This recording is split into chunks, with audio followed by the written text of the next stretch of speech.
everyone, Aaron here for Zollotech, and many of you have asked me to do a What's on My iPhone video for 2022.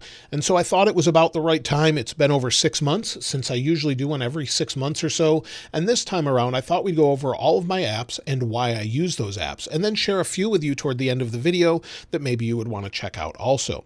Now, this is my home screen that's been fairly similar for quite a long time, and I should probably change it up, but the overall layout works really efficiently for me. So I have mostly Apple apps at the top, or almost everything is Apple apps from about the third row up.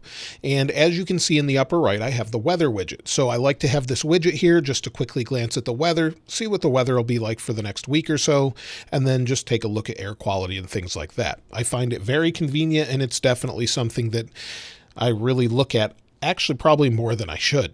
Then, of course, I have phone in the upper left. That's there because I don't take a lot of phone calls, so I leave it in the upper left, and then photos as well, and cameras there if I need it. Now, reminders I have, and I don't use reminders a whole lot other than with using Siri. So I'll use Siri to set a reminder and then might look at it if it doesn't pop up on my screen for the day. Notes is something I use all of the time. In fact, every single day, every single video, I usually use that for notes or an outline or ideas and everything else. So that's something, probably one of the most heavily used apps that I use.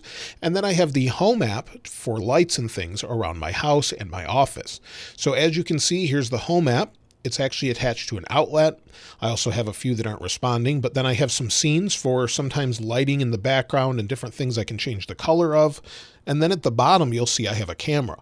That camera's turned off when I walk in the room, turns back on when I leave for security. So that's something that's just super convenient. It's one of those Logitech Circle View cameras, and it works pretty well that way, and it's encrypted. So I don't really have any automations or anything else, but I use this for lighting. Also, I have the App Store just to check for updates there. Of course, settings, then my church folder I've had forever, and then also Apple Maps. Apple Maps I actually find that I use quite a bit if I'm not using my regular car. You'll see I have the Tesla app here, and Teslas come pre-installed with Google Maps, so there is no option for Apple CarPlay, so I'll use Apple Maps usually if I'm not driving my car or I'm with someone else or I just need directions and I'm not in that car. So Apple Maps has gotten really good. It shows the speed, and I like the overall look of it compared to Google Maps. It's also got a lot of detail if you go into maybe a local city, such as the closest city to me, which is Charlotte. So you'll see we have all that detail here. Some cities, of course, are more detailed than others, and you have the speed limit and everything else. So it's super nice, super convenient, and it has everything from different sites to see and more with local guides. So I definitely find it to be one of the better ways to look at maps. Sometimes it's better than Google Maps, other times it isn't. If I want to see if something's busy someplace, then I'll actually go into Google Maps. Here I have social networking, and I should probably rename this to messaging, but you'll see that I have WhatsApp here. I only use that to talk to 1 or 2 people overseas.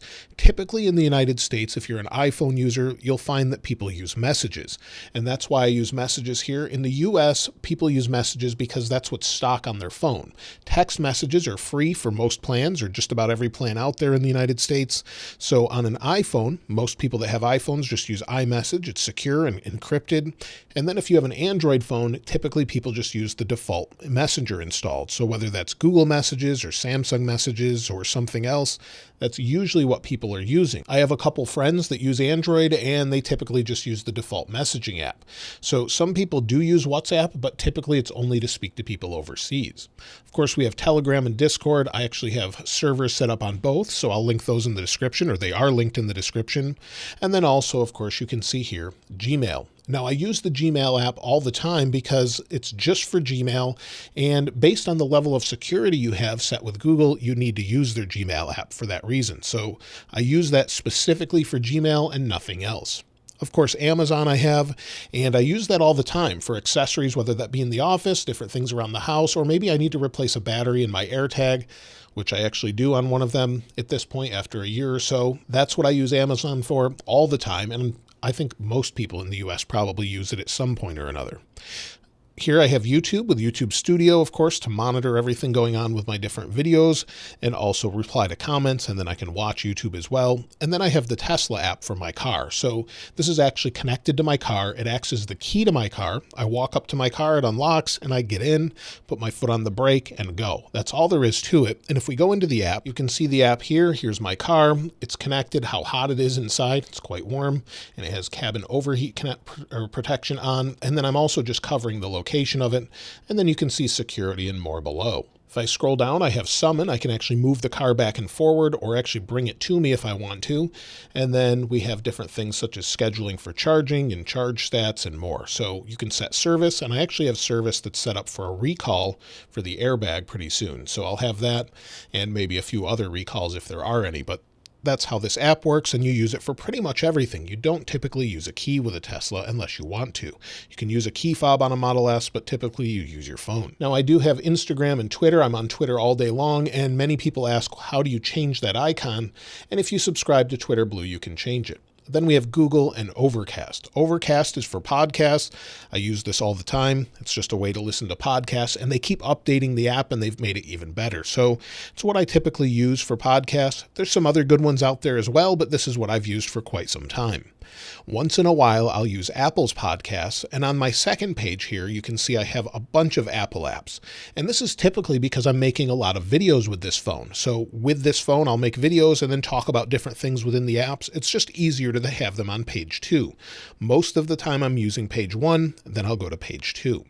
I do have games on here to test performance, but typically I find that I play games on an iPad, not on the iPhone. So the screen is too small. It's doable, but when you have an iPad around or even a larger screen with a Mac, I typically prefer that unless I have to use it. So I have Minecraft and Call of Duty, and of course Geekbench. If you've watched any of my videos, that's why those are here. Calendar is on the second page because I rarely use the calendar. So I don't really look at it. I typically live by reminders more than the calendar. It's just how I do things, but it's my way of doing things, and of course, I'm always willing to try something different there.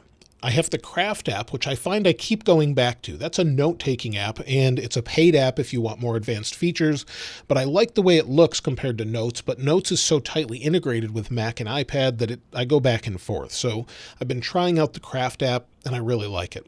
Stocks, of course, another Apple app. Real Racing 3, again to test performance, but it got some significant updates recently, so definitely worth checking out. And then Insta360 is for a new camera that I'll have a video on, but that connects to it, allows you to modify some of the footage or just view it overall. Then I have Spotify. And the reason I have Spotify, as you can see I have music, is I've been trying it out. I got a free trial to try it out again and see if it does better music recommendations. So I've been going between Apple Music and Spotify. My whole family uses Apple Music. It's just easy with HomePods. But if Spotify is better, I could switch to that. There's some pretty cheap deals, I think 3 months for $10 or so it was worth trying out, also with free trials and things with different Samsung phones. Now on page 3, I just have a widget and a few other apps, and this is the Acrylic app, and this is a new app I wanted to show you just because I think a lot of you would appreciate this. It allows you to easily make different wallpapers. So I was testing this before it released, now it's out, and it's about $2 or so, but you can create any wallpaper you'd like. So you can set one of these points here, change the wallpaper. Maybe we'll change that to purple. We'll change the top right to, let's change it to a reddish orange. And then we can modify it by moving it around. So you can make all sorts of wallpaper this way.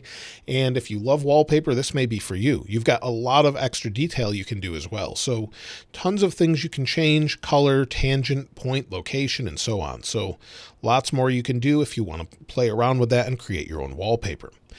Now also I have in the app library everything else. So you'll see here, if I scroll down, I have some apps I've tried out with investments and things such as Betterment. Let's go back here.